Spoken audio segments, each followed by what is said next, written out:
What's up, guys? Welcome back to the 5th episode of The Drum Break, where we talk about everything in, on, and about the percussion world. I'm Mike. I'm Spencer. So what do we got going on today? Today we have a very special guest, a friend of the show, percussionist, educator, drummer, vocalist, and co-founder of the band Player Blue, Bryan Hughey. Woo! How are you doing, Bryan? I'm doing pretty good. Thanks for having me on, fellas. Yeah, of course. How's it going? It's going, man. Nice. Yeah. So we're really excited that you're here today. You are our first official guest of the Drum Break podcast. And that being said, about our podcast, you can find us at a couple different places. We have for social media, we have an Instagram and a Facebook, and links to all of our places that you can listen to us will be on either of those things. We are on Spotify, or not on Spotify. Actually, as of this episode, I think we will be on Spotify. Oh, okay. Yeah.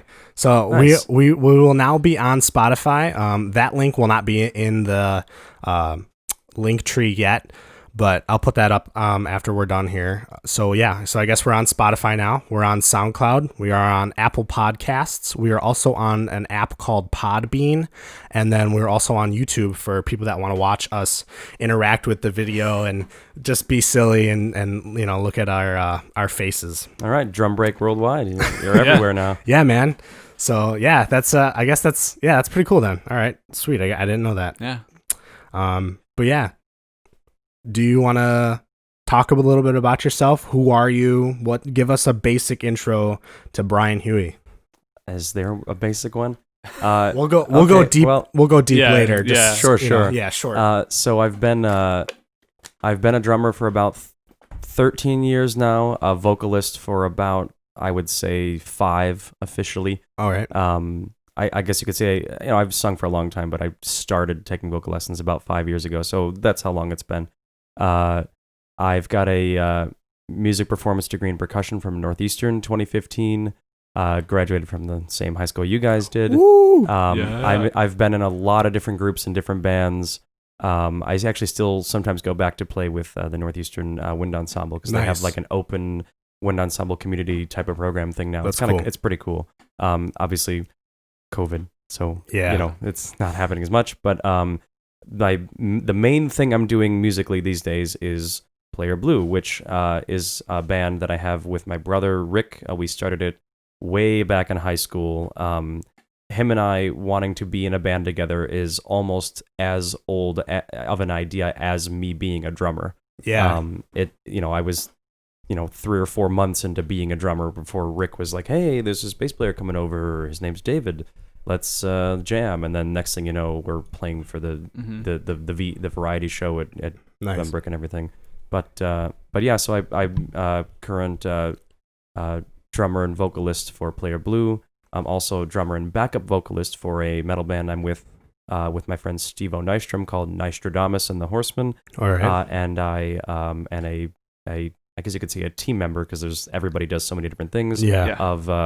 Of a entertainment percussion group called Coach Vito Beats, which you are also both KB very Beats. much affiliated Let's with. Yeah. So we'll have probably a member from there on here as well in the future episode. But yeah, cool. So yeah, we all know each other a lot. We're very connected.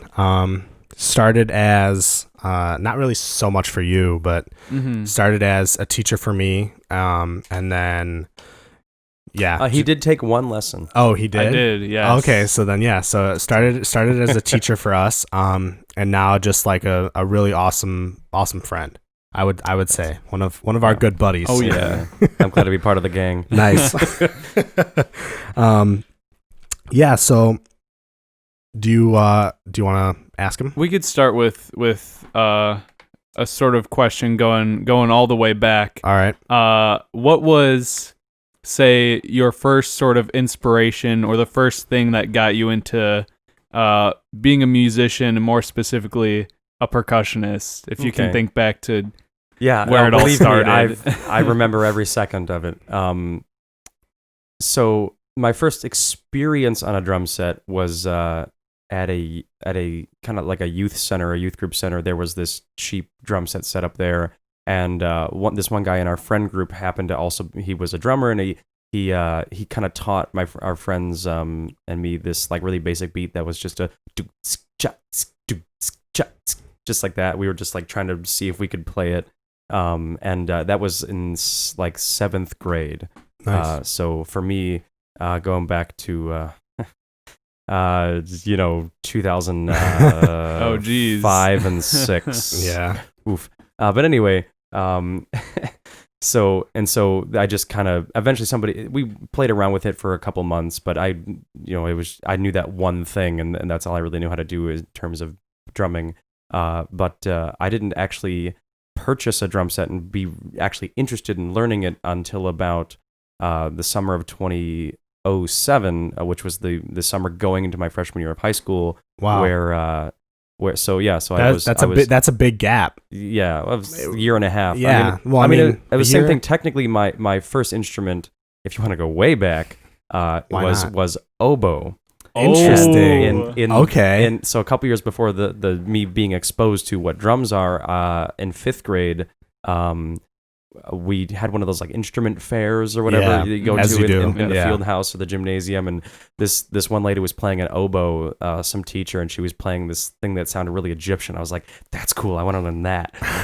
And then we rented a oboe from a local music shop, and I probably did it for 2 or 3 months, and then we had this group lesson every Friday at the school, and being me, I routinely forgot to bring my instrument. But I messed around with it at home and just played, like, I made up little licks and things, and and eventually a month or 2 or 3 into it, my reed was splitting, and I couldn't get any decent sounds, and I didn't really care that much, and I was like, well, maybe I'm done with the oboe for a while. And then 2 years later, exposure to drum set, and then I finally bought my drum set. I got it because I think my dad actually shopped around up for it for me, because I was like, hey, this brand looks cool, and he's like, no, I found this cheaper one. It was a first act drum set. It was a 5-piece. It was a 20 by 16 kick, just your standard snare with 12, 13, 16 toms. These cheap little brass cymbals that was just something to hit. Yeah. And he's like, here, this is $300 for free shipping. I'm like, all right, fine. Yeah, that's cool. And so I got it and set up in my basement. And then, the same day I had it set it up, my brother, who was a guitar player for at least a couple of years at that point, because I wanted to play drums because I didn't want to copy Rick, quote unquote. Because it's siblings. Stop copying me, man. Yeah. So I played drums instead because, why not? And so he comes downstairs and hands me the drum tabs for Whom the Bell Tolls by Metallica. Okay. And he's like, here, learn this. And I'm like, all right, I really just wanted to do it as something to do during the summer that wasn't just play video games. Yeah. Because my entire life, just like when I wasn't just hanging out with friends, like my kind of default activity was just playing video games. I was like, I need something else to do. It's something more productive. It's a musical instrument. I got to make a bunch of noise. It's fun. And I can learn like Metallica. At that point, I loved Metallica. It was actually, and Megadeth and Trivium and all these different metal bands and Black Sabbath and stuff. So I was like, yeah, I'll just go learn a bunch of my favorite songs. And so that's what started like, during that summer for mid-June to basically until school started, I was just learning songs off of drum tabs, which I don't know if you've ever seen tabs before. You ever played guitar? I have seen guitar tabs. Guitar tabs. They have those, but for drums. I didn't know that. And it's like a slash and 16 hyphens, and then another slash is a measure worth, is a 4/4 measure worth of like 16th notes. Yeah, okay. And then you have that for what each piece of the kit. It's this hyphen grid, and then an O is like a note, and an X is a symbol, and yada yada, and stuff like that. And when you look at it, you're like, oh, I can see how this would look like actual music. And so it was like me looking at the tab and listening to the song and just playing along to it a million times. Now, for someone who at that point basically had zero musical note experience, it was like, oh, tabs kind of make sense. And so I was just me like, okay, I'm going to learn like the first like 4 measures of For Whom the Bell Tolls or whatever. And then it was just me playing this. It took me probably like a total of like 30 or 40 hours to like learn this one song off of tabs. Wow. But so that entire summer was me playing for like 6 to 8 hours a day, like straight playing. You know, there's some food and bathroom breaks, but it was just like, I have nothing to do. I'm just going to do this. Yeah. And so by the time school hit, I knew like half a dozen songs memorized and all these things. And I was like, I started to get into like buying gear, and I was like, hey, I want a double bass pedal because Lars Ulrich has one. Hey, I want to get this one cymbal because Lars Ulrich that's where it started. He uses Zildjian, and then I became a gearhead because I was like, well, my kit, there's only one bass drum. Well, I want a second one. So for my birthday that year, I got my, the first second bass drum. So I only owned a double bass pedal for like 2 months before getting a second bass drum. And it was weird at the time because the first act was a 20. Oh, there were different sizes? And I got a 22. And so it was like, do-dee, do-dee. It was super goofy.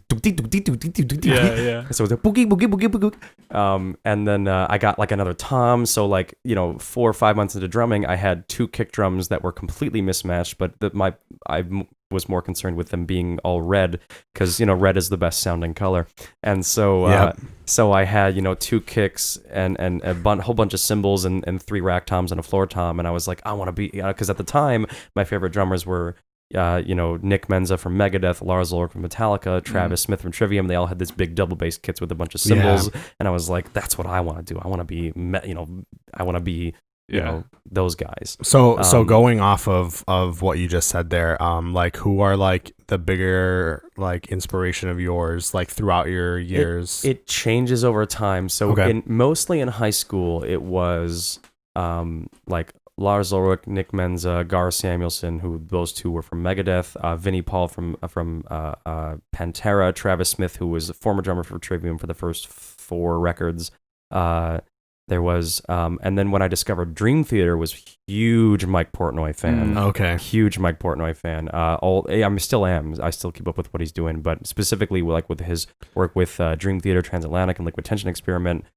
Actually, so all those guys, and then what's his name? Scott Travis from Racer X and Judas Priest.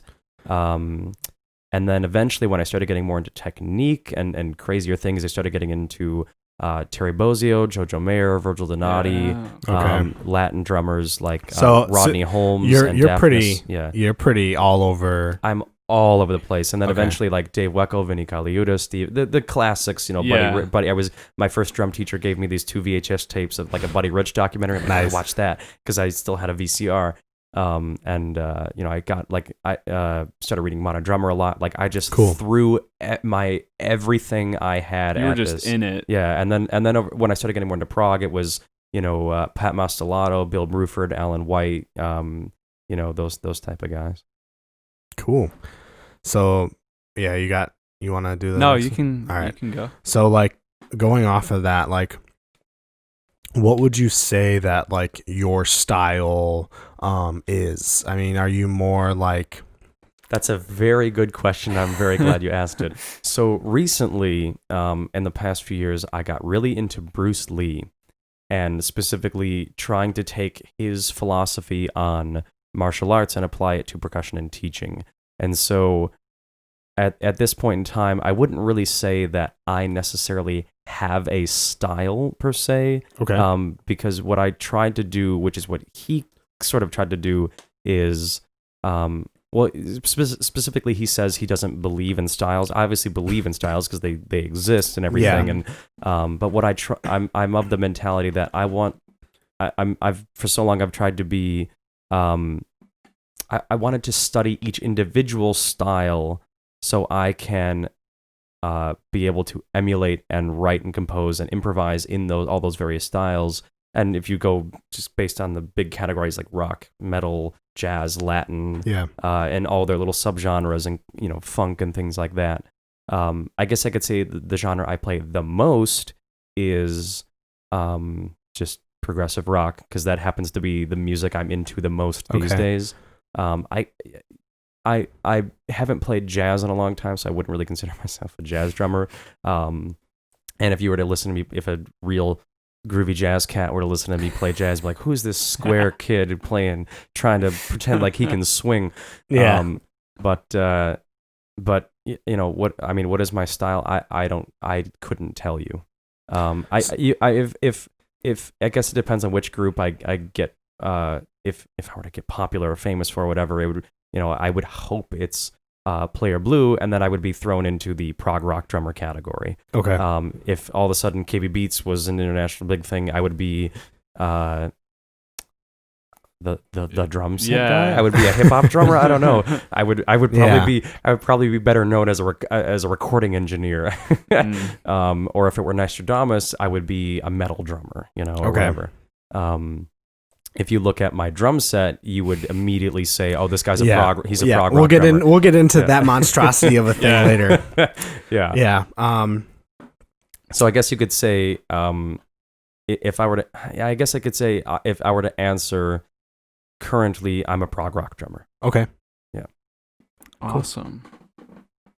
Or just prog, because it's more. There's more to it than just rock. So I'm a prog drummer. Okay. Not PR. for those of you who don't know what prog is, not PRAGUE. That's a place. Yeah. Prog meaning PROG, Prague, short for Republic. progressive, meaning sort of a combination of many different styles and things like that. That's kind of what progressive is. It's hey, let's take like progressive jazz, or progressive rock, progressive metal. Hey, let's take this thing that's jazz or rock or metal or Latin or whatever the base genre is, and just trickle in other elements from other genres and things like that. Yeah. So interesting. Yeah. So I just try to emulate what progressive means to me, which is I guess you could say the 1960s and 70s definition of it, which would be kind of this base genre with elements of all these other places thrown into it to create something that's unique. Interesting. Speaking of which, with your prog drumming career, Mm-hmm. Do you want to dive in a little bit with the origins of your band Player Blue? Sure. Maybe detail a little bit of your sort of creative process or songwriting things, stuff like that. If you want to delve in. So, Player Blue, when it was initially called Player Blue, wasn't until the fall of 2015. But so it was a trio of myself, our former bass player David, and my brother Rick, who played guitar. And but for pretty much, I would say 2008 through 2015, that trio that was Player Blue played together, and we played shows, and we did this, and we never actually had a name. And none of us could sing at the time. I didn't come up with the idea of wanting to sing and play drums until 2010 or 11, which is like the most we're foreign talking, thing ever. Yeah, the last episode, it's like because I can't even think of trying to sing or talk and drum at the same time, let alone. Well, so I've always liked singing along to songs. I never liked doing it in public. I never wanted to join choir. Yeah. Okay. I didn't want to be in church or anything. But like one day you were just like, I think I'm gonna sing for my band now. But I liked, because I was always like, I would like walk. I would not take the bus during high school, and I would instead walk home through like the park so I could sing along to my music because I didn't want anybody to hear me, and I just liked singing, but I was always too like self-conscious because I knew I was not very good.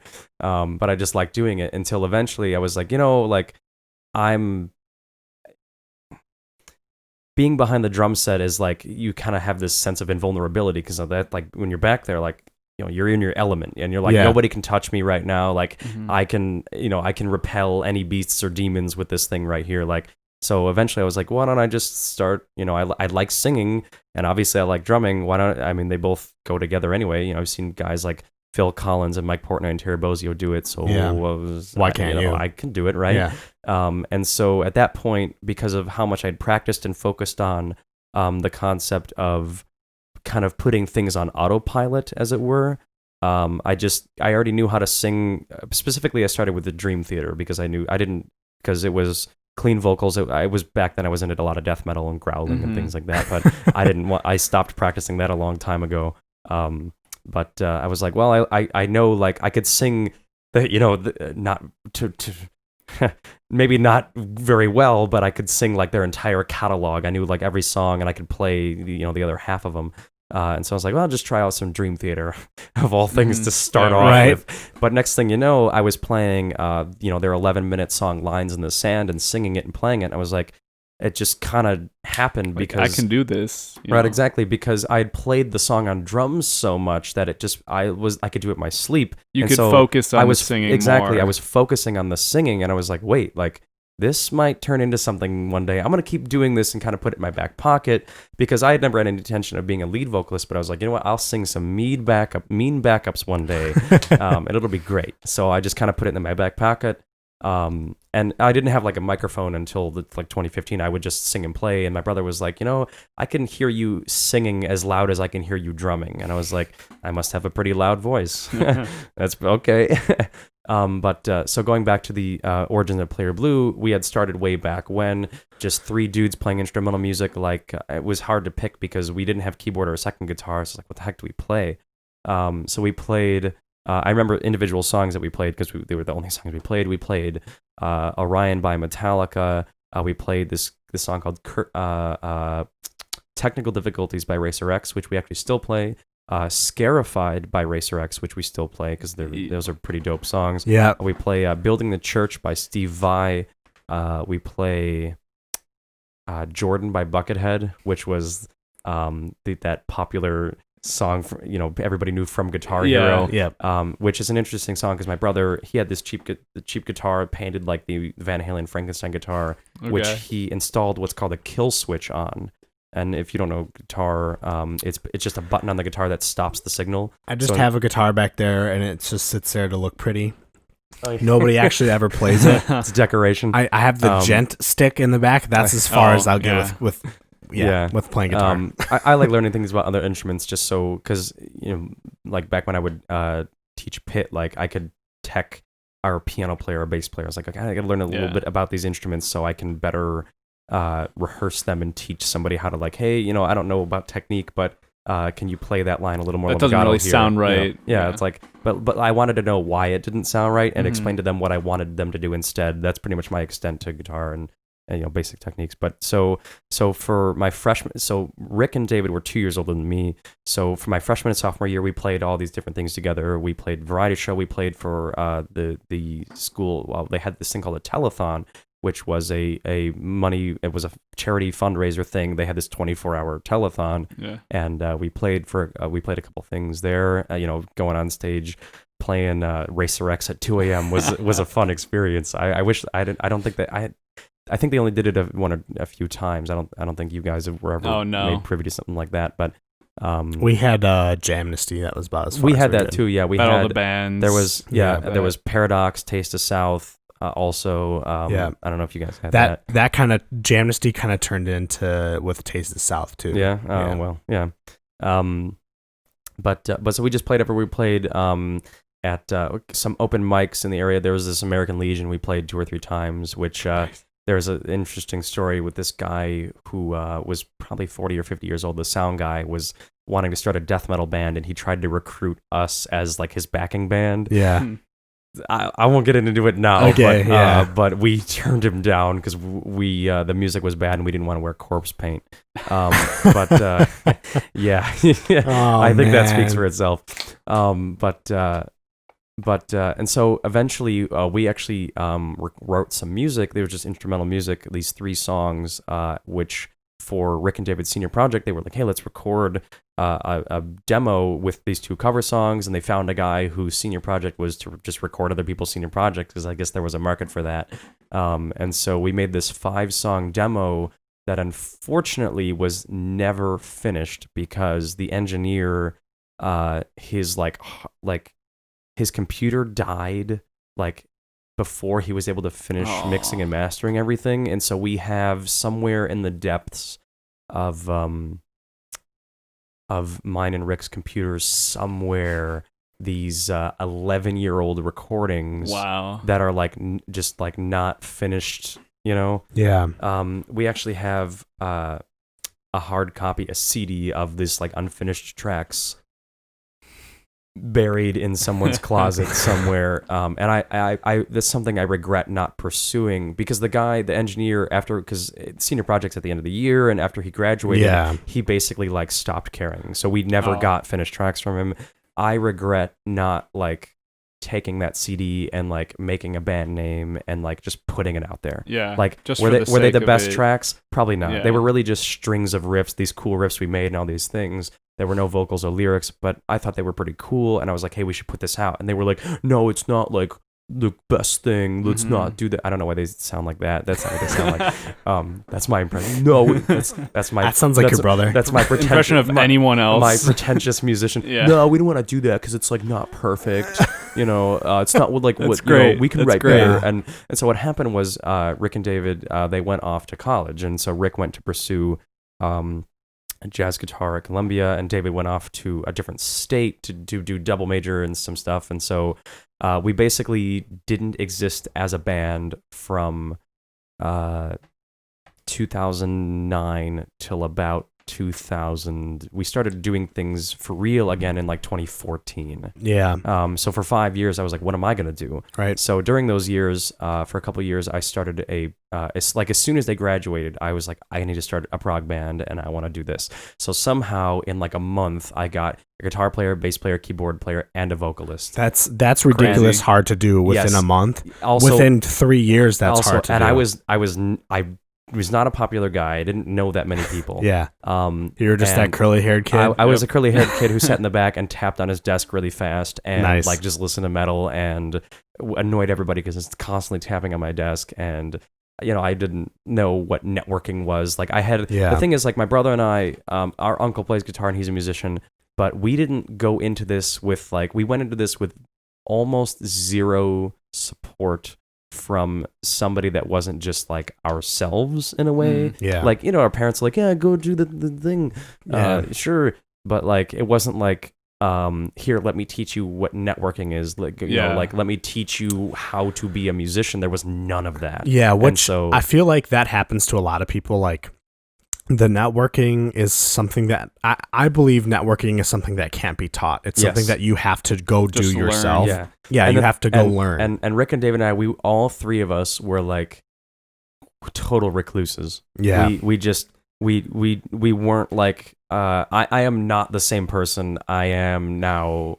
I'm not the same person in 2009 as I was in 2019. Yeah. You know? Yeah. Like, I would not hang out with 16-year-old me. I was a drag. all I could back then, all I could think about was, I want to be a good drummer. I want to practice. I want to learn songs. I want to write music, and that's just what I want to do. And I just like wasn't. That's all I wanted to do. And so I got my cousin, actually, who's in a band called Water Taxi to Pluto. They actually put out a video last year. But he played classical guitar, clarinet, and metal guitar. And so I got him on board. I happen to know this one guy who is, his name is Donish. He's one of the founders of this band called Cytherism. It's, I don't know. Cytherism? Nice. I don't remember how to pronounce his Zathura? name. But you remember Caleb. Yeah. So he's the drummer for that band. Okay. But Donish and I we made these little bands. We're in this band called Climax of Insanity. It was just a death metal band. We were Awesome. It was like pre-gent like breakdown music. Yeah. And so he happened to know a couple of guys who played bass and keyboard, and we're like, okay, cool. And then we found this, and so my cousin Clinton knew a vocalist, and so bam, all of a sudden, a prog band that I was the de facto leader because I was putting together. I was the old, Yeah. I was the so I had. It was me, the oldest, the junior, Ben and Dustin on bass and keyboard respectively, and then Clinton and Chris. And I was like, all right, we're going to play Battle of the Bands, and we're going to play Pull Me Under. And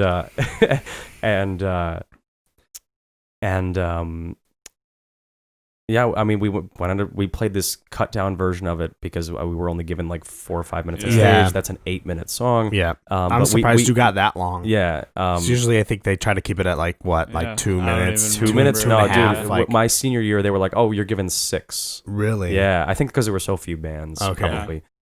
See, when we were Trying to there, fill like time. the Battle of the Bands, like that was like you only had like maybe 3 minutes to go through And they would flash the sign. Yeah, it's like 1 minute left. Yeah, 30 yeah. seconds left. yeah. Well, it's like like 1 Yeah. minute. Yeah, 30 no, seconds, we went 10. up there. Yeah, we went up there and played for 4 minutes and rocked it, and then like other bands played like 2 songs. What's going on here? Like, oh, they were given 5 or 6 minutes. I was like, oh, that's lame. But anyway, we took second place. Yeah, Hey. Technically,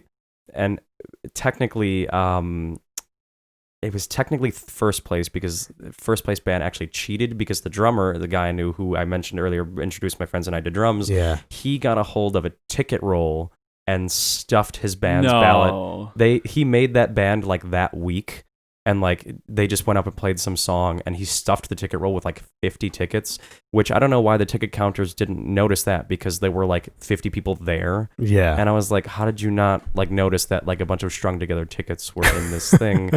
But Wow. so anyway, and so yeah, we took second. Something I regret doing was firing the vocalist like immediately after we got off stage because so we had like rehearsals every Friday night, and he showed Dang, up buddy, Rich, chill yeah. out. Well, so there's it was justified at the time. Okay. Because, Is it PG? Yes. Okay, and then go for it. So yeah, so he showed up maybe to a quarter of all the rehearsals we had.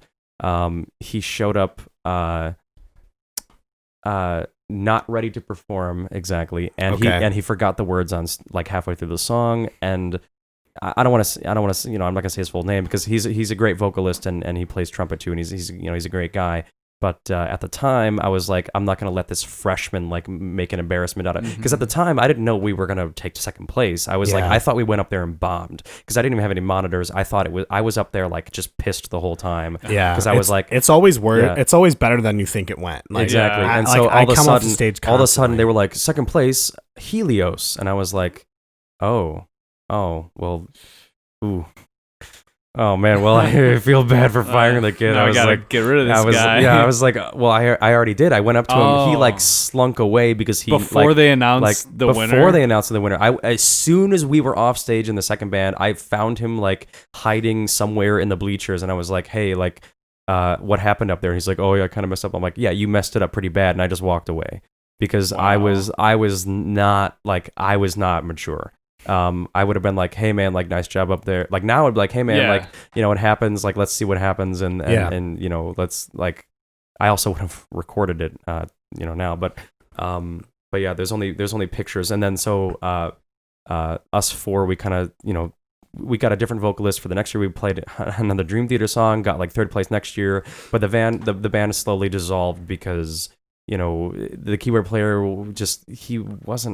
didn't really want to be a musician, but he could play a decent keyboard. He had like a $3,000 Nord stage. Oh wow! But he just didn't want to do it, I guess. And so anyway, but during college, I also joined a death metal band. We went on to record 4 songs that are actually still up on a Bandcamp page. The band is called Obsolescence. That band is a long story too, but I was in the band for a couple of years until it kind of broke apart. But during all this time of me being in all these other bands, Rick and David and I were getting together during summer break, spring break, winter break, whenever we could, just to jam, and we would record these jams on a flip camera.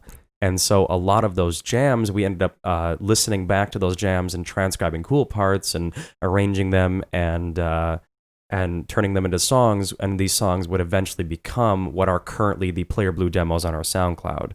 And so yeah, some of those songs are like the origin material are like 7 years old, even though the band's only existed for 5, or more than that. Yeah. One of the song that a lot of people know is this song Errata. And like the original like riff for one of those songs, it's like almost like a 10-year-old riff almost.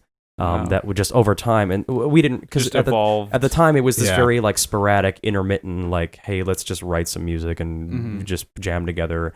And we always had this plan that when I graduated college, we were just going to hit the ground running, and we wanted to do that with like a bunch of songs we had already had written. And so we had, I don't know, 5 or 6 or 7 demos that we were working around with, and we just like, at the time we were like, okay.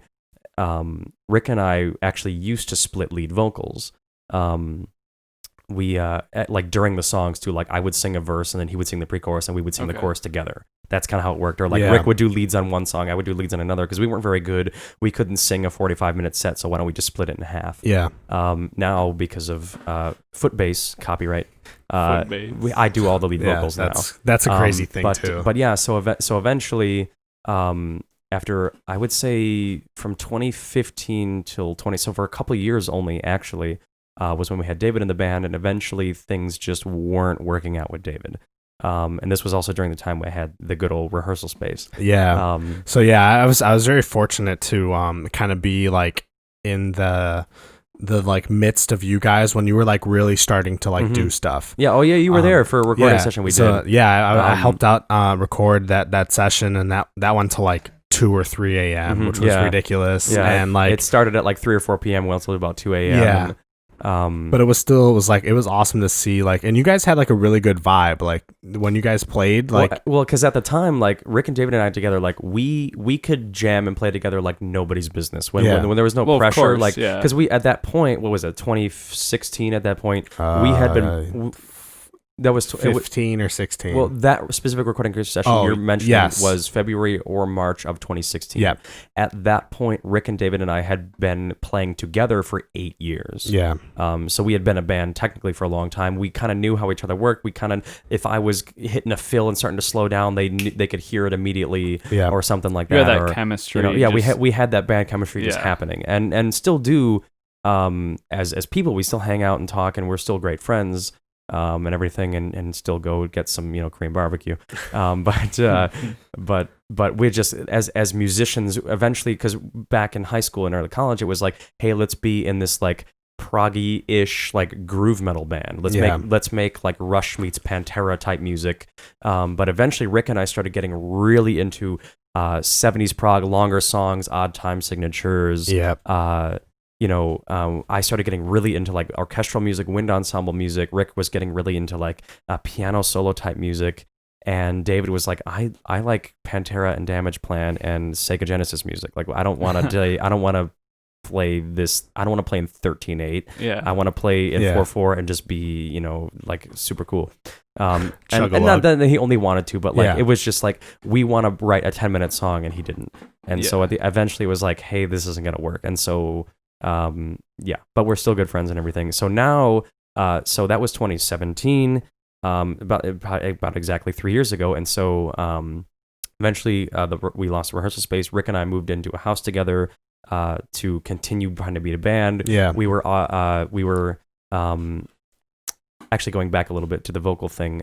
Originally learning vocals for Rick and I was really only a means to an end, to get out there and play gigs and make some demos so we could find a lead vocalist. Mm-hmm. But the better I got at vocals, the more I seemed better in comparison to people we were auditioning. Yeah. And eventually I was like, why don't I'll just keep doing it. There's no reason to waste our time. Plus, that's like whatever you make for the gig, that's one less person that you have to pay. Yeah, that's true. That you have to give money to. It's easier logistically speaking. I was like, let me just do it. That too. And just figure it out.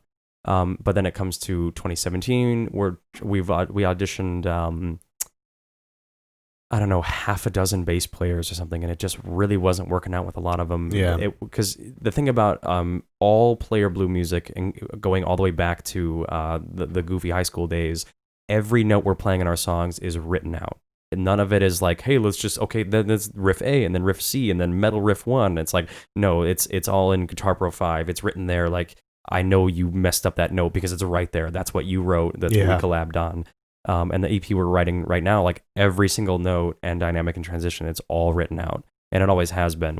I thank Guitar Pro 5 EP, for like... huh? Yeah. Well, I'll get to that. Hold on. I'm trying to go in chronological We'll order. do some questions for you for that one. That's a whole that thing in itself. But so for a year, basically about a year, Rick and I weren't really doing much band-wise aside from like trying to find a bass player, and just kind of like after 4 or 5, 6 guys, it was like, man, we just can't find the right guy who's like around our age, lives in the area, our age meaning like at least 21, because all the shows we play are 21 and up.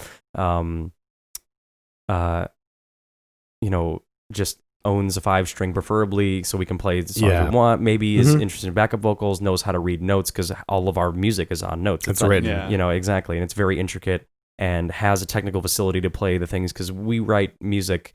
Like we refer to the bass playing in Player Blue as like playing lead bass, where it's like it's not just playing root notes. It's like no, you're playing It's like melodic. It's melodic. Yeah. It's much more involved. You're playing rhythmic unison with me a bunch of times. Like it's pretty involved, and you really have to have the technical facility to play that stuff. And so eventually, Rick discovered this little device. This is when you guys got crazy. I don't Yeah. know what you guys were thinking at this point, but you're just like, yeah, we'll just do this thing. Yeah. So Rick discovered a little thing from I think it's Keith McMullen Instruments has this MIDI device. It's a little rectangle, and it's a series of buttons that are organized like a piano. It's basically a MIDI control instrument called I don't know what it was called. We just call it the foot bass. Yeah. So basically, Rick's rig now is he actually has 2 of these now, and he had a student of his custom cut out of wood and make this like receptacle for these 2 things. It's basically each of these things are they're 1 octave keyboard foot activated like keyboard controllers. And he has 2 of them. And what he's doing is he's running this MIDI controller through his laptop to basically play bass lines with his foot. And bass. we called it foot bass. And so eventually, so that's fast forwarding to 2019, where he's like, all right, finally, after the last bass player we auditioned, it just didn't work out with him. We were like, okay, let's try the foot bass thing. And so he just started doing it and doing it and doing it. Eventually, he was like having like neck problems from staring at his feet all the time. And we're like, all right, only do 2 or 3 hours a day. You know, he was doing it just crazy. And so we couldn't play a lot of the Player Blue material because it has very involved bass, and he's not going to sit on a stool and play with 2 feet. Yeah. But so we started incorporating a lot more covers into our stuff. But at the time, we were like, okay, let's write the music that will be on our eventual EP, and play all these cover songs. We're playing some of the usual songs like Technical Difficulties, Stone Cold Crazy by Queen. We love opening up with that. We play, Scarified. We're ending our set with Whiplash by Metallica, When We're Red, Nightmare by King Crimson, some half of Natural Science by Rush, all these tunes. And we threw in a couple of originals. We were playing Errata and Incantation, the Player Blue songs in our set. But yeah, so basically, and I joke on stage, I'm like, all right, give it up for the only guy who plays Guitar Hero and DDR at the same time, Rick. So basically, Rick is over on, he's playing guitar and foot bass at the same time, wherein I'm drumming and singing at the same time. Yeah, I was going to say, you kind of solve the problems both ways. Yeah. It's like, we can't find a singer, I'll just sing. We can't find a bass player, I'll just play bass. Play foot bass. And eventually I was like, why don't you just sit down and do this? But he has to stand because he needs like, the buttons are kind of hard to push, so you have to like wear shoes and put some weight into it. Yeah. So he has to stand for 45-minute set. He's standing on one leg pressing buttons while he's like playing a guitar solo. And believe me, he put in a lot of hours. And I was like, man, how do you do that? But then like people are asking me like, how do you sing and play drums? I'm like, well, I guess it's kind of the same thing. Yeah. One goes like in autopilot. Yeah. And so early 2019, we were just rehearsing like crazy, doing all this and that. And then eventually, I can't remember what our first show was. I think it was at Independence Tap in Chicago was our first show back on the circuit as Player Blue. Good old Richard Flabby Hoffman of the Flabby Hoffman Extraordinarium. He's a local he books venues for bands. And he's an awesome guy. He actually has his own radio show on Saturdays around this time. Nice. So he's a goofy character. He has his he recently purchased property in Chicago to have it's like this really esoteric type place that's also like a mini golf course and like a stage. It's this really crazy place. You guys should check it out. So anyway, so we hit the circuit once again in the Chicago area after having gigged with David for a couple years. We played about 20 shows with David, and it really wasn't doing that much for us.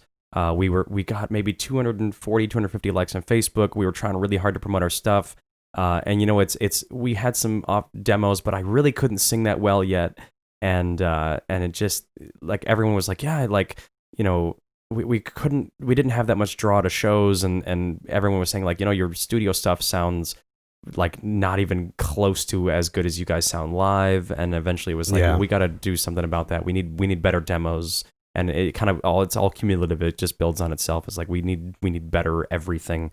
We Rick and David and I having not really liked social media for many years. Like we were not good at social media. Yeah. We were bad with promoting. We didn't know how it worked really. What the heck is Instagram? I don't want to do this. It's for hipsters. And it's like, well, I guess I have to do it. You have to, yeah. It's that thing, that we talked about. It's like those connections and doing those, that promoting. Networking. We were like, we're all like, our original mentality was, okay, let's get some gigs and then we'll get a vocalist and then we'll get more popular and then we'll eventually be able to just hire somebody to do that for us. And that's not how it works. Yeah. We were not, at the time, it's like we didn't have friends who could do that. I run our social media and that's and networking, and because most of the shows were because I was like, all right, I'm just gonna be in charge of networking. I'm just gonna throw myself at it. So speaking of all that networking stuff, where can they find like your stuff at? So okay, that's a very good question. You can follow us on on YouTube, Player Blue Band. Most of the stuff is actually Player Blue Band. So SoundCloud.com/Player Blue Band, Facebook.com Player Blue Band. We're on Twitch also, twitch.tv/Player Blue Band. I haven't streamed that much in the last couple months because I was gonna stream us recording the EP, but eventually it just became this big hassle to do both things at the same time. Yeah. So I tried to, and then eventually it was like, Twitch is you can't be entertaining and also focused on recording at the same time. It's just too much of a burden for me at the time. So I'm like, all right, I'm gonna take a break from that for a while. But we also have a Teespring store. Interesting. Which I don't know the link off the top of my head, but yeah, it's there. We all got a different Player Blue shirt on today. Thanks for the purchase, guys. So we have a play. You can if you go on our Facebook or our Twitch or whatever, there'll be links to everything else that are on there. And these shirts are like really soft. They're very comfy. I got the premium tee, and it's like it's nice. I tried to set our prices like as low as I possibly could. I'm like the default price for a shirt is like $25. I set it down to like 15. Like I only make like $2 a shirt, and because Teespring's charged like a manufacturing and shipping fee. Yeah, of like 13. I'm like, all right, just set it at 15, as low as I can go. Like I would rather have you guys like have the shirt and me not make that much than me like you not buying it because like I want more money. Like I have a job, whatever. Making money isn't the main purpose. Right now I'm like, I would love to see more people I would love if somebody I didn't know was walking down the street wearing a Player Blue shirt. Like, that would make my day. I would be like, this guy, like, hey man, that shirt. I'm gonna plant somebody next time you go somewhere. I know the drummer for that band. He's pretty cool. Yeah. That's yeah. Well, it's not like they're not gonna know who he is. If they have the shirt. Yeah. So you guys have been like doing stuff for a really long time, from what it seems like. Rick and I specifically, a long time. Obviously, you're brothers, so it's it's bound to happen. We've been in a band. We've been playing together for 13 years. Yeah. We've been living together for 3. And we've probably longer than that. Well, before that, obviously. I've known the guy for a few years. Yeah. Okay. Just like 1 or 2. I've known him since day 1. So. That's funny. That's funny. So we'd like to take a second here to promote our sponsors.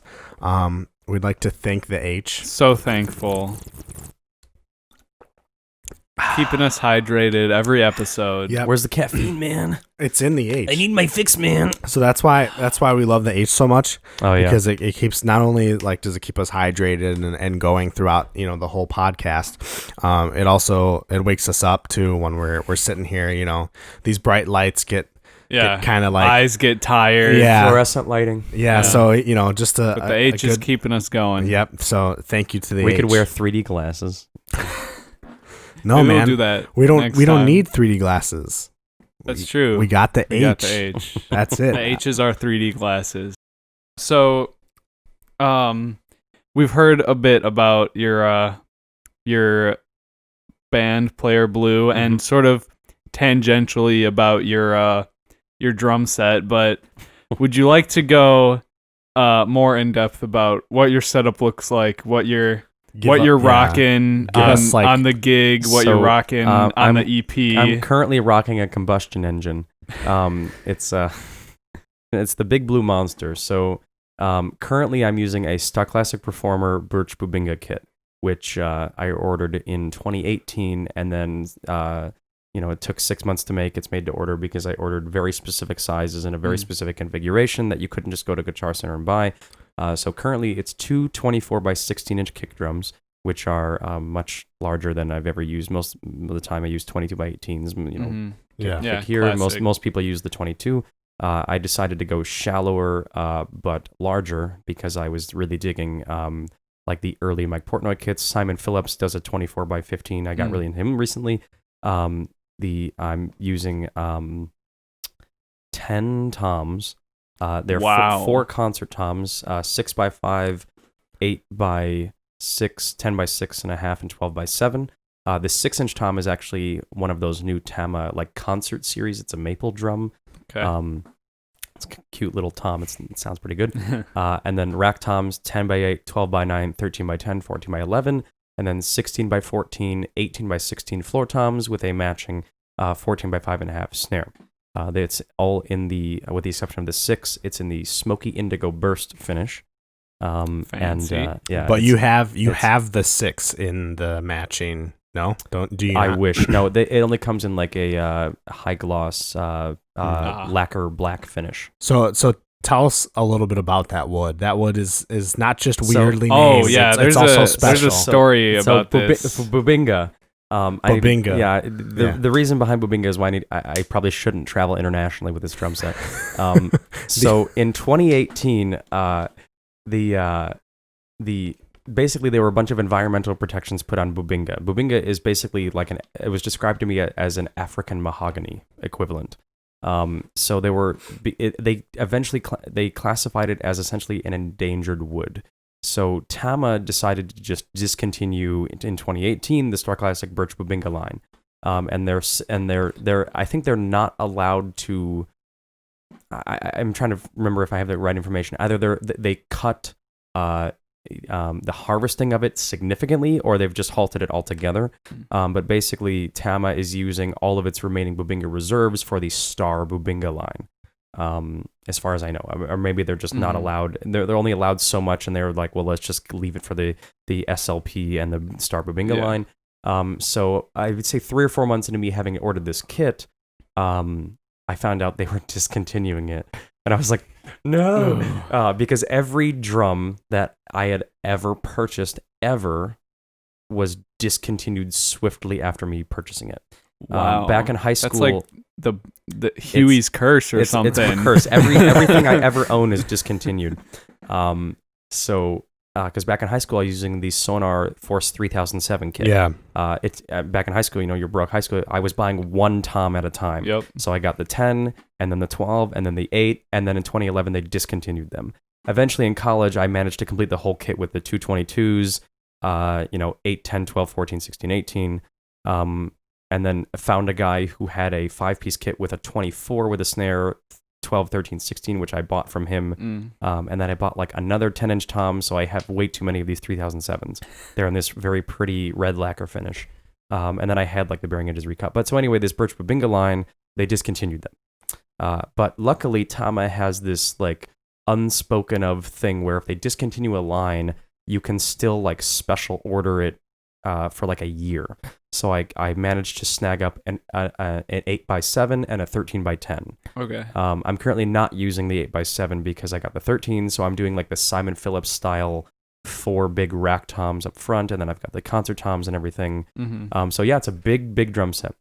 So all of the double-headed toms, I'm using clear diplomats on the bottom. I'm using the Emperor blue color tones on top. They sound really good. On the concert toms, I've got the color tones as well. On the 6, I had to use a blue Emperor crimp lock because at the time when I got it, they didn't have the regular. Now they do. They didn't have 6-inch Oh, Emperor color okay. tone, so I put a marching head on it, Nice. which must be why it's lasted so long. And on the kick drums, I'm using the blue color tone Power Stroke 3 resonant head, which I'll get to in a second. I'm in the batter heads. I'm using just clear Power Stroke 4 that I rolled a towel up into. Kind of Simon Phillips. I got really into Simon Phillips in the last couple of years when I saw the Hiromi Trio live. Okay. And you guys should definitely check out the Hiromi Trio. Will do. It's a jazz fusion super group, and it's amazing.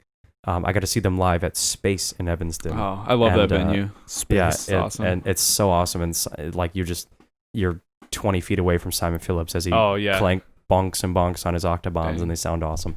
Also, during this time when I got the Star Classic Babinga kit, I purchased also both sets of Tama octobans, high and low pitched. Now, these are probably some of the oldest pieces of gear I have because based on the lugs that are on them. So when I bought them used in 2018, the guy said he bought them used from somebody 25 years prior. Wow. So these are probably this set of octobans are probably from the 80s. What I did was I put 6-inch chrome Starfire heads on them, which are they look kind of crazy because they're mirror chrome. Yeah. But they're 1-ply 12 mil heads, so they're thicker than an Ambassador, and they sound loud. They sound really cool. But I wasn't using them like most people do, where they have it on the left side and they thunk thunk thunk thunk over here. I was using them a la kind of like the 1980s Bill Bruford style, where he had them almost like where his ride would be, and he would play like ride patterns on the octobans. Cool. And they sound super cool. If you check out like King Crimson on the 3 for Perfect Pair tour, there's like a 90-minute concert on YouTube of them playing with Bill Bruford. He's got like this acoustic electric hybrid kit with a bunch of octobans and a bunch of drum pads behind him, and it's super cool. I actually took them down recently in exchange. Instead of the Omnet octobans, I have a stack and a second hi-hat just because I use those more. But eventually I would love to have those just on my kit regularly, but they're super heavy and cumbersome, and I wasn't using them in any of the songs on the Player Blue EP, so I was like, I'm not going to have these on, and I'm not using them for anything at the moment, so I figured I just wouldn't have them on. But so that's my kit. And then for my snare, I'm using just a Diplomat snare side on the bottom with the stock Tama wires. I was using Pure Sound bronze wires for a while, but I stopped because I think they were just a little too dry. And then the Power Stroke 77 color tone top. So there's very a theme of blue going on at the moment. I wonder why with this kit, which is fine. I was actually considering recently going back to the Ambassador bottoms and single ply top heads, because on my Sonar kit I was doing the clear controlled sound black dot heads, which were great. And I don't know, I kind of am thinking like, these color tones are originally when I got the kit, I was just using clear Emperors. The color tones are the same thing. Some people say, oh, the dye like changes the sound or something maybe, but I've not noticed a difference at all. It's some the of that exact stuff same I'm thing. like, all right, whatever. Like, okay, it changes the sound. Well, what's really the difference? I've been using the tune dots. What I do is I take a razor blade and cut them into halves and quarters, because one tune dot on a 10-inch tom is a little too much surface area. It's too dead. So I cut them into. I just put one little quarter of it, quarter circle on the 10. Yep. A quarter circle on the 12, 2 on the 13, 2 on the 14.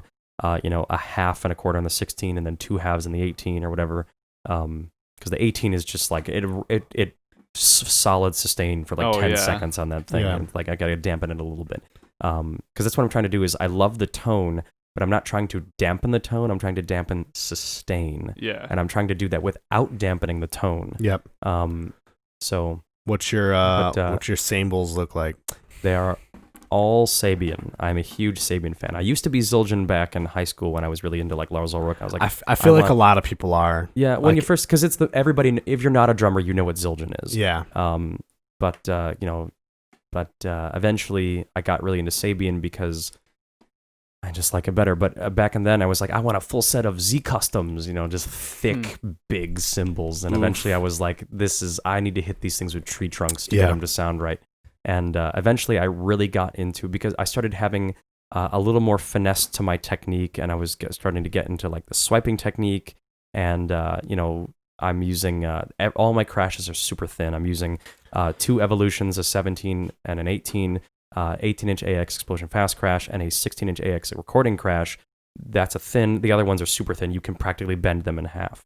But my AAX 18, I've had it right here, with my right hand. I've been playing it right in that spot for probably about 10 years now. I'm using something different. I'm using 13-inch hi-hats, which I've been doing the last couple of years because it's just kind of interesting. Whatever. So I'm using 15-inch hi-hats. So sloppy. Just stick with the standard 14. No. Well, so the thing is, I like it. So I'm using the AAX accelerator bottom with the studio hat top, and I think that thicker bottom with the accelerator, the waved edge, gives me a nice crispiness to it, despite being 13s, and it's nice and bright still. I don't really need to go into all the models that I use, but I do use some prototype splashes and stuff. I'm using, as I have been since 2011, early 2011, my trusty 22-inch AX Omni, which is a great little cymbal. How many cymbals you got all together then? Currently I have a lot more that aren't on the kit, but currently there's... What you're playing? Do do do do do do do do do do. I can actually put the music in. Okay. I've got... I'm trying to remember all of them off the top of my head. If you count a stack of... I don't know, there's probably 15 or 16. All right. Still got your Omni ride? Yeah, of course. That's like the one cymbal that I would consider changing my setup for, or to like go around, is the Omni ride. I just love... Well, so lately I've been using the Vic Firth Bozio Phase 1 sticks, which are a little top heavy, but they've got this nice enlarged reverse acorn tip, which makes my toms sound absolutely massive, especially on the 18. But on the hi-hat, they sound okay. On the ride, unfortunately, it's a little clanky. Just a little bit. Like when you're playing in a band, you don't hear it, but if you're playing by yourself and you're not recording anything, it's a little clanky. I wish... maybe I should use like one Bozio Phase 1 and one like Peter Erskine ride stick or something. Yeah, there you go. Because that's like my ideal ride sound, is like a 5A or the Erskine ride stick. But it sound like for a while actually I was using whether I was playing jazz or death metal, I was using the Erskine ride stick. But yeah, and then my nice trusty rock and sock throne that I've been rubbing my butt with for the last 12 years or so. Nice. I sit super high and everything. I'm using I really only just recently started using the rock and sock. I think maybe within the last 2 years. It's awesome. Yeah, it really is, like, after 12 years, like the that blue fabric or gray or whatever fabric is like starting to pull off a little bit, but it's like how many thousands of hours have I been playing with that thing, like gigging, and it's still comfortable. Everything. Yeah, throwing it around to gigs, like it's not ripped at all. It's just like it's delaminating from the cushion. Sound like an ad for rock and sock. But, I mean, it really is. And then no paid exactly. Placement, yeah, product placement. I may. That's great. Yeah, you're using the same one. I think with the swivel.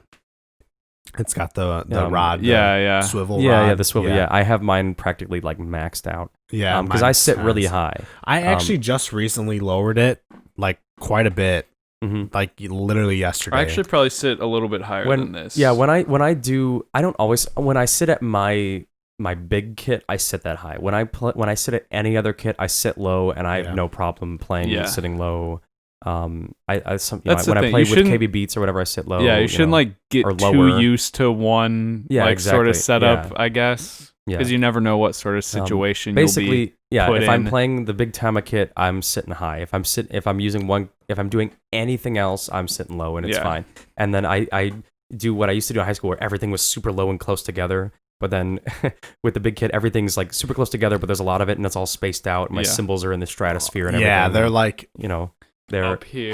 Heaven symbols. So the reason for that is half because I wanted my kit to look like Mike Portnoy's, but secondly, I started raising them more because when I started doing vocals more, I wanted people to see me, and I wanted See people your to see them, face. and I wanted to see Yeah. the stage and everything. So I was like, why don't I just keep my toms down here, So he's and my like- cymbals up here? He's drumming You here, gotta and get then he's the- like, There's a good like for my 12 and 13 up front. There's a good like 3 feet, 2.5 or 3 feet not of clearance inches, between feet. between the tom and the cymbal, You because gotta like I get- want to be able to see out. I want to be able to make. But also the thing is like I can either lower them really far, but then they're gonna like smack the toms or whatever. Yeah. Yeah. But like if I wanted them to be like right here, well then I can't make eye contact with the other people on stage, which is important. I need I need to be able to see You what's should going get on. the Sugarfoot set up. The Michael Jackson's drummer has like 2 crashes behind him, and he's boom, like, boom. Yeah, it's so Yeah. goofy. Oh, I don't man.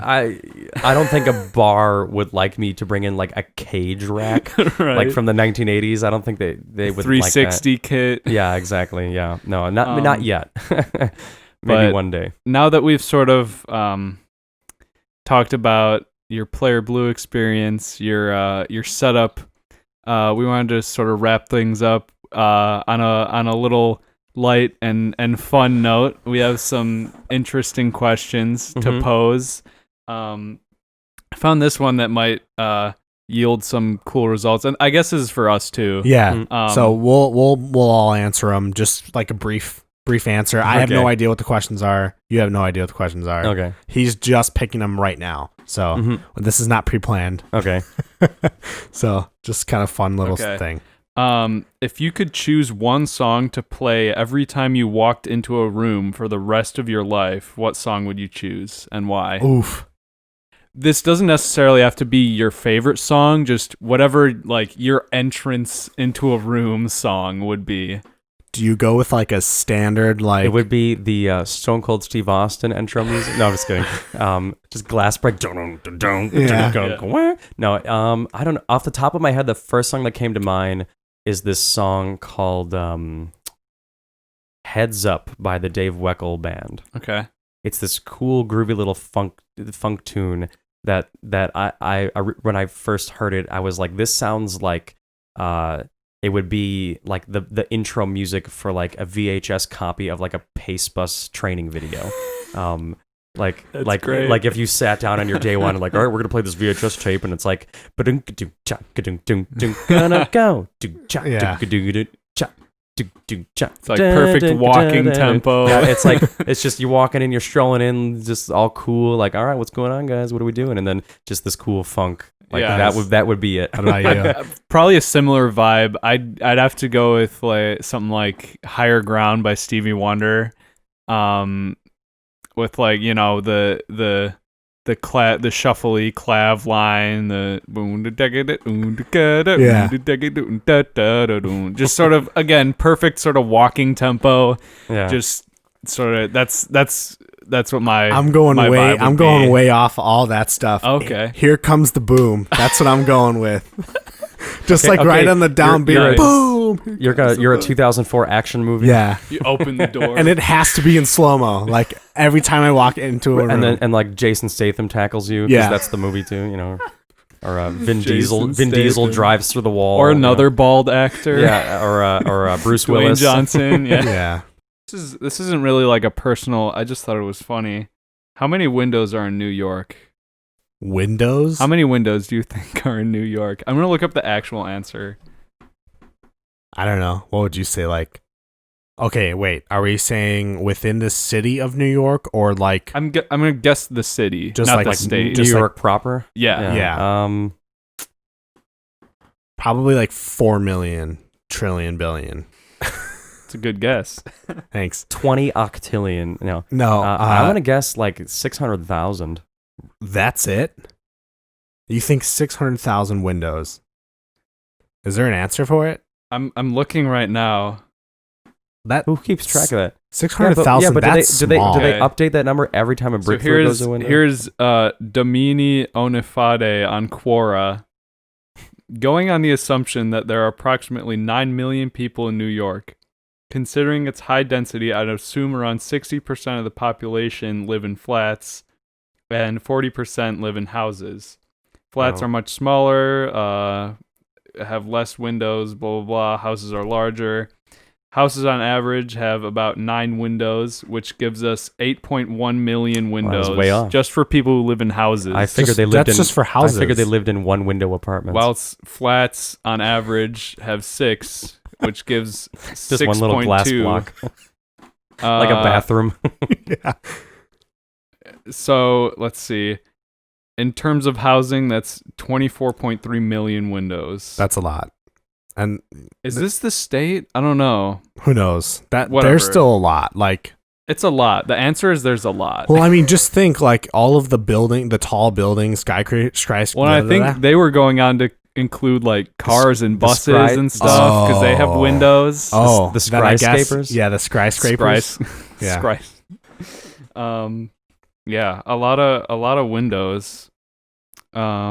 Let's see. If you could compare yourself to an animal, what would it be and why? Okay, I'll simple that. So what's your spirit animal? Go.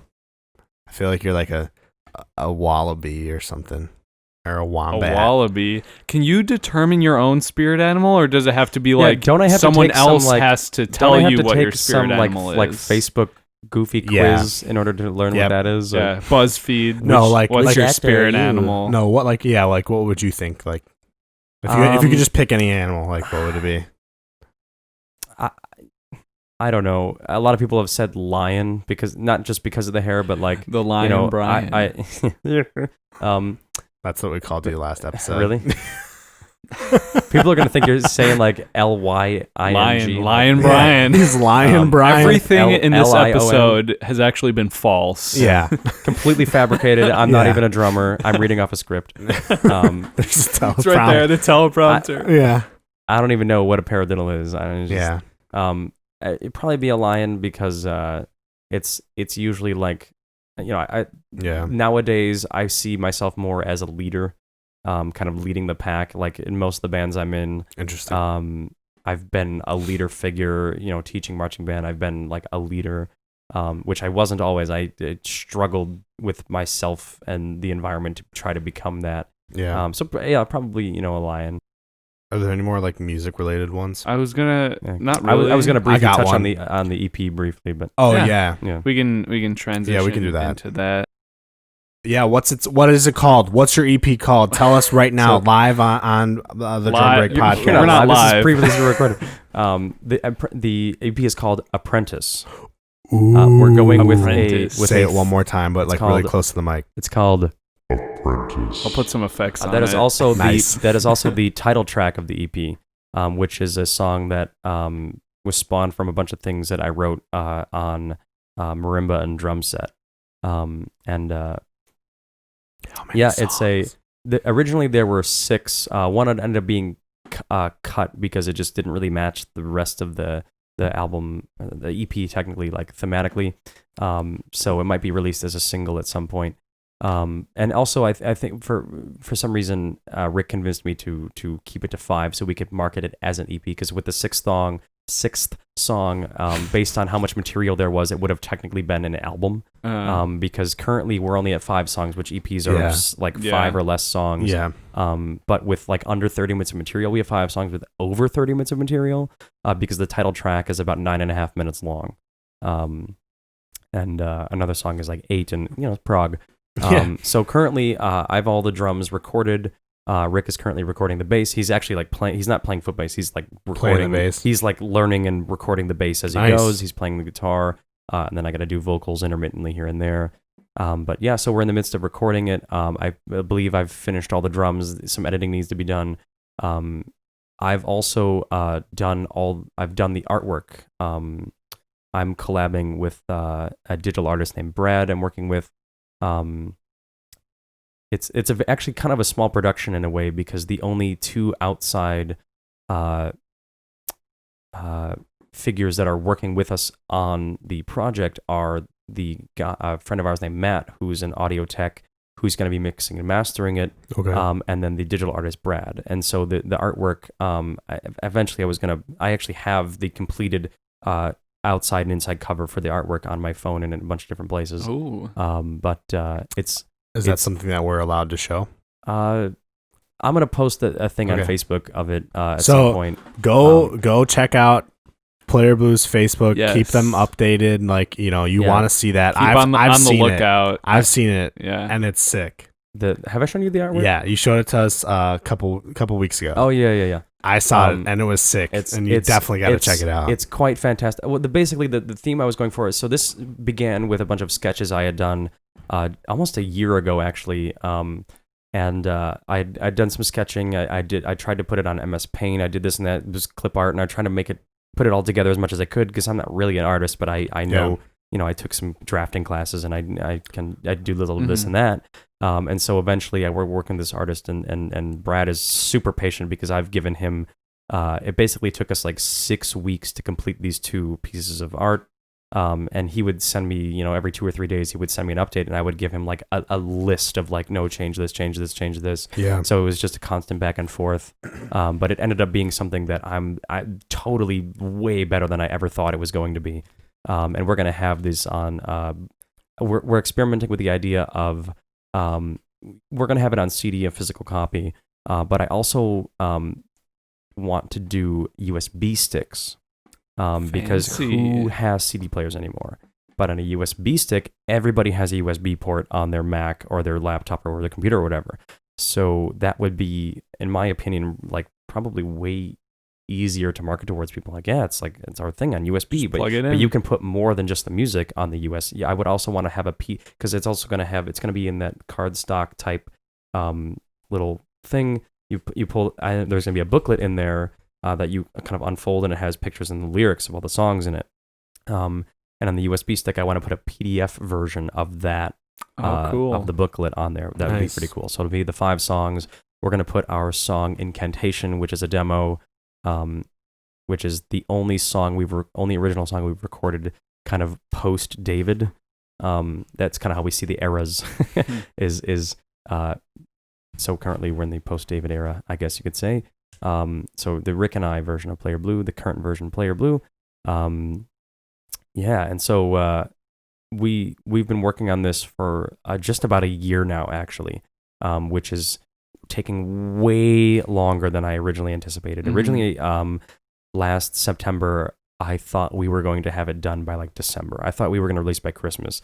Not even close. Nope. And it always takes longer than which you is think. unfortunate, because a lot of the music was written and already arranged by that point. None of the vocals, maybe for the title track Apprentice, they were written and everything. But we learned a lot about recording and a lot about this and that. We recently, if you check out on Facebook, we have an EP update video where I did kind of like a mini studio tour. We got a whole new like recording setup aside from our Behringer XR18 mixer. We made a bunch of our own cables, got a bunch of new mics. Like I know 10 times more about recording every 6 months than I did before. And so we're recording the bass right now. So, hopefully it'll be done by the end of the year. To do, hopefully. It's a big thing, and it seems year, like it's maybe. I keep getting down about it, because it's like it should take us not this much time to write 5 songs and record them. It's not only that though. There's so many other factors that go into to recording and making songs. We really are trying to make this first thing as good as we could possibly make it. That's awesome, because it's like we are so sick of having. I'm tired of re-recording things, and like our song Errata, we've made 7 different recordings of it, and I mean like 7 times That's a lot. have I gone in and set up my drum set with microphones and tried to record it. So you want to have this is the recording. This is the thing. Yeah. And we toyed around, because what we've been doing for the last couple of years, we've been looking for a keyboard player, and I really want to have a competent keyboard player, because I've written probably 3 albums worth of material with a lot of keyboard in it. Mm-hmm. And that's where we're going to go eventually musically after this. Because Rick doesn't want to play foot bass forever. Like, it's really cool. It's kind of a gimmick, but it's we'd like to use that as a resource in the future. But I'd really like to have a keyboard player and a bass player eventually, if they could sing even better. But like we really want to make this as good as we can. And in the future, because if a keyboard player joined the band tomorrow, none of our current music has keyboard. Well, if we would like to eventually add keyboard to this material, I would like to do that. And if at some point in time we would like to re-release Apprentice with keyboard, we were kind of toying around with that idea, and then maybe like re-recording errata and incantation, and that one song that was cut, and having it be a full length, like full album deluxe apprentice edition or whatever. Awesome. With keyboard, that would be cool.